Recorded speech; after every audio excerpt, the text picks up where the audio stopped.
मर्यादा पुरुषोत्तम भगवान श्री राम ने विभीषण जी से कहा कि मन रूपी रावण को मारने के लिए धर्ममय रथ की आवश्यकता है और धर्ममय रथ के बारे में मैंने धर्मरथ भाग 1 में कहा था कि सौरज और धीरज ये 2 चक्का है। पहला चक्का है सौरज। सौरज का अर्थ होता है शौर्यवान होना। शौर्यवान का तात्पर्य है आत्मबल से। जब हम लोग साधक ध्यान करने के लिए बैठते हैं तो ध्यान करते समय मन भागता है। अभी हम लोग बैठे हुए हैं तो मन उतना नहीं भाग रहा है, लेकिन जिस समय हम लोग ध्यान करते हैं, ध्यान के करते समय मन बहुत भागता है। जिन चीजों का कभी आपने जीवन में चिंतन नहीं किया है वो सब भी बातें सामने आती है और हम साधक साधिकाएं मन में विचार करते हैं कि हम लोगों से ध्यान नहीं होगा, भजन नहीं होगा, भक्ति नहीं होगी। संत महात्मा लोग कहते हैं मारना चाहते हैं तो हम लोगों को सबसे पहले आत्मबल चाहिए। ध्यान करते समय आत्मबल की बड़ी आवश्यकता है। और मैंने पूर्व में कहा था कि कर्मों सत्चरित्र के चलते आत्मबल बढ़ता है। जिनके अंदर दुष्चरित्र की भावनाएं अधिक होती हैं उनका आत्मबल कभी भी मजबूत नहीं होता है। और जब तक आत्मबल मजबूत नहीं होगा तो साधक मन रूपी रावण को मार नहीं सकेगा। इसीलिए सबसे पहली बात कि हम लोगों को अच्छे कर्मों के प्रति रुचि को बढ़ाकर रखना पड़ेगा, अर्थात अच्छा कर्म करना पड़ेगा। और दूसरी बात कि हम लोगों को संकल्प लेना पड़ेगा, चाहे जितनी भी कठिनाई का सामना करना पड़े, जितना भी परिश्रम करना पड़ेगा करेंगे, परंतु मन रूपी रावण को मार करके रहेंगे। अर्थात इसके लिए सबसे पहले अपने अंदर संकल्प की शक्ति तीव्र होनी चाहिए।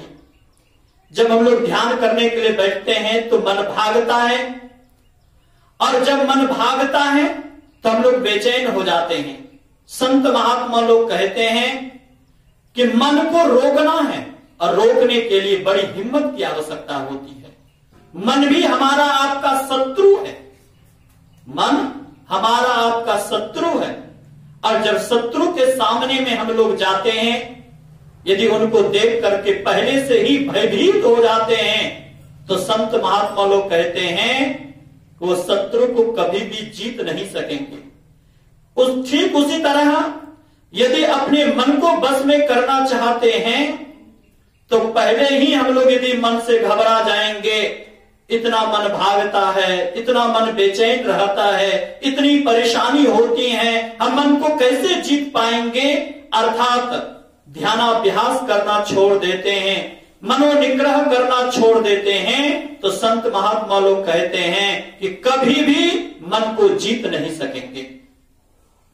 इसलिए सबसे पहली बात हिम्मत रखनी है।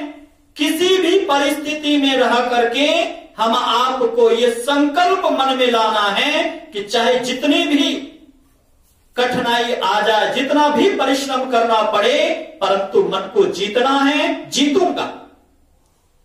इसके लिए जैसे मन भाग जाए तो भागे हुए मन को तुरंत लौटाना है।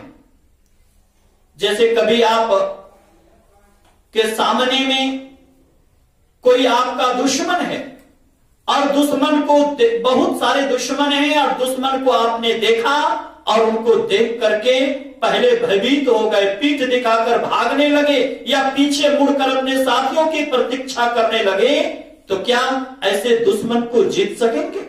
कभी भी नहीं। जो व्यक्ति युद्ध में जाता है तो पीछे मुड़ करके नहीं देखता, चाहे मरना है या मार देना है, मारना है या मर जाना है, परंतु पीठ नहीं दिखाना है।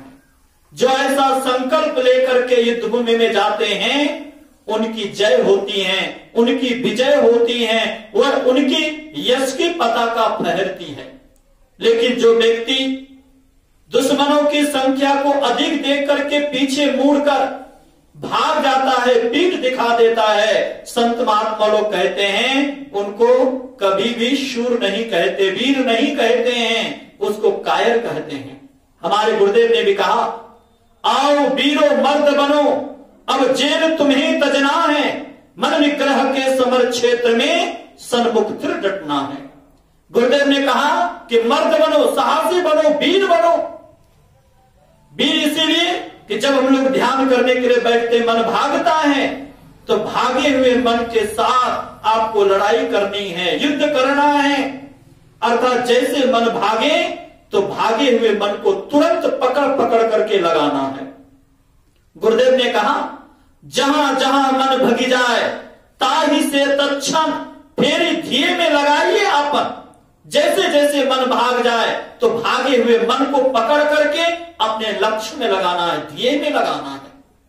लेकिन हम लोगों से होता क्या है, जब हम लोग साधना करने के लिए बैठते हैं, मन भागता है, कुछ अच्छी अच्छी बातों का चिंतन होने लग जाता है, या कहीं रुपए पैसे आदि धन दौलत की बातें होने लग जाती हैं, या बेटा पोता जमीन जायदाद की बातें आने लग जाती हैं, तो उन्हीं के चिंतन में अपने मन को लगा देते हैं, उन्हीं के बारे में सोचते रहते हैं, समय बीतता जाता है और पता चलता है कुछ देर के बाद कि मैंने तो एक बार भी जप नहीं किया। बैठे थे ध्यानाभ्यास करने के लिए, मनोनिग्रह करने के लिए, परंतु जब घंटी बजती है तो मन में विचार आता है, मैंने इतना देर तक समय बर्बाद किया, मैं तो जब ध्यान करने के लिए बैठा था क्या क्या सोचने लगा। संत महात्मा लोग कहते हैं इसका मूल कारण है, इस तरह की बातें साधकों या साधिकाओं के अंदर इसीलिए आती हैं कि हम लोग सचेत नहीं हैं, अचेत हैं। संत महात्मा लोग कहते हैं जब ध्यानाभ्यास करने के लिए बैठते हैं तो ध्यानाभ्यास करते समय हम लोगों को बिल्कुल सतर्क रहने की आवश्यकता है, सचेत रहने की आवश्यकता है। जब तक कि सचेत नहीं होंगे तब तक भागे हुए मन को पकड़ नहीं सकेंगे। जैसे युद्ध करने के लिए व्यक्ति गया है और यदि उसका ख्याल युद्ध से इधर उधर हट जाए तो दुश्मनों के हाथों मारा जाता है। ठीक उसी तरह जब साधना करने के लिए बैठते हैं, मन भागता है, मन के प्रति भी सचेत नहीं रहेंगे तो कभी भी मन रूपी रावण का नाश नहीं कर सकेंगे, मन के ऊपर विजय की पताका नहीं फहरा सकते हैं। इसीलिए ध्यान करते समय एक चरवाहा की भांति हम लोगों को ख्याल रखने की आवश्यकता है। जैसे चरवाहा अपने गाय भैंस बकरियों को चराने के लिए जाता है खेत में, वो खेत खलियान में जाता है, गाय भैंस बकरियों को चरने के लिए छोड़ देता है और अपने खेल कूद में लग जाता है, खेलने में उनका मन लग जाता है। लेकिन चरवाहा का ध्यान सदैव अपने गाय भैंस बकरियों के पीछे रहता है। जिस चरवाहा का ध्यान अपने गाय भैंस बकरियों पर नहीं रहता, उसी चरवाहा की गाय भैंस बकरियां दूसरे के फसल को नष्ट करती है। विचार करें, यदि दूसरे के फसल को नष्ट करेगी तो विचार करिए मार किनको खाना पड़ेगा, दंड के भागी कौन बनेंगे, गाय भैंस बकरियां या चरवाहा? तो आप लोगों का विचार आएगा कि गाय भैंस बकरियां नहीं बल्कि चरवाहा दंड के भागी बनते हैं। ठीक उसी तरह हमारा आपका मन गाय भैंस बकरियों के सदृश है और हम आप चरवाहा हैं।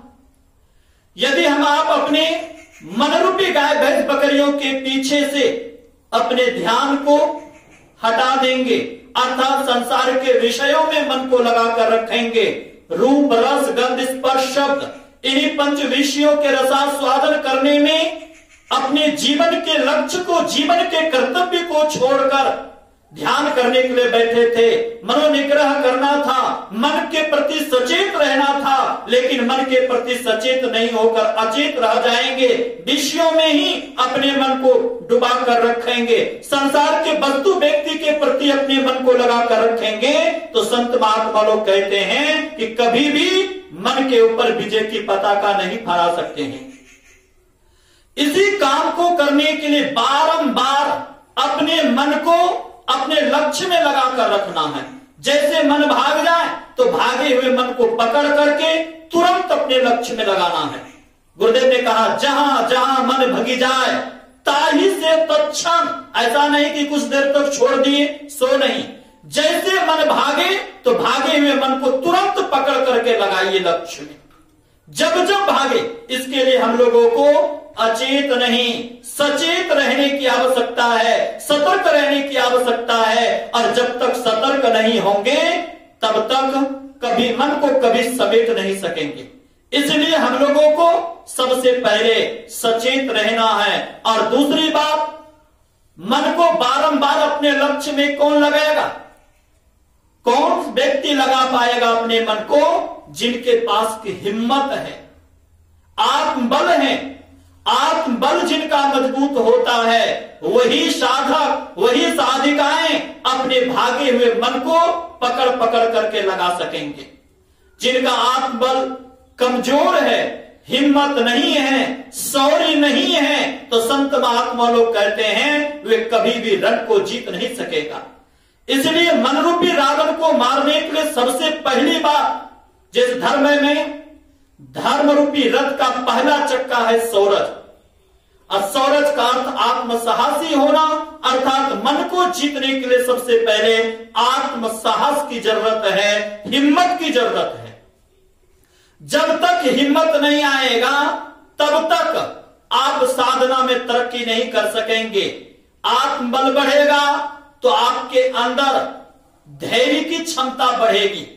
इसलिए भगवान श्री राम ने कहा कि सिर्फ आत्मबल नहीं, आत्मबल के साथ साथ धैर्य रखने की आवश्यकता है। सौरज के साथ धीरज, जैसे एक चक्का पर कभी गाड़ी नहीं चल सकती है, कम से कम 2 चक्कों की जरूरत होती है, ठीक उसी तरह यदि अपने मन को जीतना चाहते हैं तो धर्म में रथ की आवश्यकता है, और धर्म में रथ के 2 चक्के हैं, सौरज और धीरज, अर्थात आत्मसाहसी होना और साथ ही साथ धैर्य रखना, उबना नहीं, उकताना नहीं। किसी भी कामों में यदि हम उकता जाते हैं तो वह काम बन नहीं पाता है।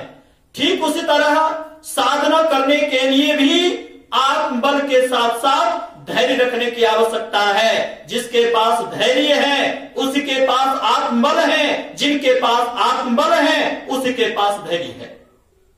अर्थात दोनों की आवश्यकता है, आत्मबल और धैर्य। जब तक आत्मबल मजबूत नहीं होगा तब तक धैर्य नहीं होगा, और जब तक धैर्य नहीं होगा तब तक आपके अंदर आत्मबल नहीं होगा।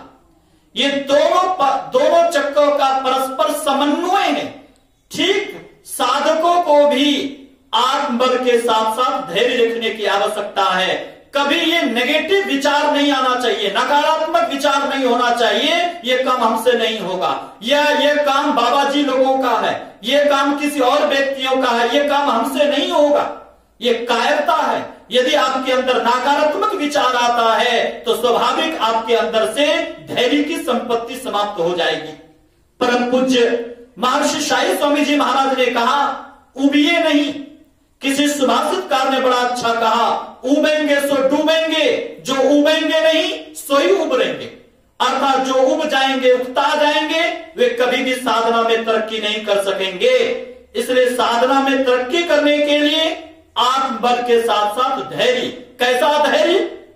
आप लोग खरे और कछुए की कहानी सुने होंगे। दोनों के बीच में बाजी लगी।